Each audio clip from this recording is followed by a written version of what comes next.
There's the drive, he's so good at that, the acceleration, applauded by his coach as well. They really need to match him and make sure that he doesn't get anywhere near. Just not showing too much signs of composure.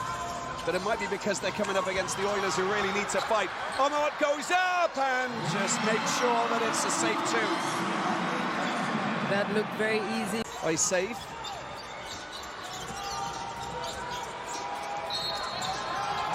Great drive, great score, and it will count as well. Give him the ball and let him do the work. I don't think that he's just got hot hands. I'm in. Down into the corner.